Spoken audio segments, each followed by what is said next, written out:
কোকিল ডাকে রে কুকু কুকু। তুফান মুভির দুষ্ট কোকিল গানটি এখন নেট দুনিয়া ভাইরাল। শুধু নেট দুনিয়ায় নয়, ইউটিউব, ফেসবুক এবং টিকটকের মধ্যেই টপ 10 ট্রেন্ডিংয়ে থাকা নাম্বার 1-এ রয়েছে দুষ্ট কোকিল গানটি। শুধু বাংলাদেশে নয়, এপার ওপার বাংলার বর্তমানে তুমুল জনপ্রিয় এই গানটি। শাকিব খানের এক্সপ্রেশন এবং মিমি চৌধুরীর ঝলকানো আইকন ও আইব্রোগুলো দেখার মতো ছিল।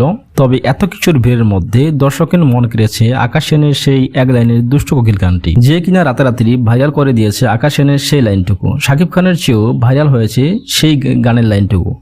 নদীর বুকে চর আমি কি তোর পর, আকাশ ভরা চাঁদের আলোয় বাঁধবো সুখের ঘর। সেই ছেলেটির এক লাইনের পারফরমেন্সটুকু, কয়েক সেকেন্ডের পারফরমেন্সই তোলপাল করে দিয়েছে নেট দুনিয়ায়, ইউটিউব, ফেসবুক এবং টিকটকে। এবং ক্ষণিক সময়ের মধ্যে কয়েক সেকেন্ডের সেই লাইনটুকুই ভাইরাল করে দিয়েছে নেট দুনিয়ায়, ইউটিউব, ফেসবুক এবং টিকটকেও। এখন সবাই জানতে চায় কে সেই ছেলেটি পারফরমেন্সার। সেই ছেলেটি হচ্ছে মনব সাজদেব। তিনি স্টার জলসা ও জি সিনেমায় নিয়মিত অভিনেতা এবং পারফরমেন্সকারী। তিনি বর্তমানে মুম্বাই বাস করেন।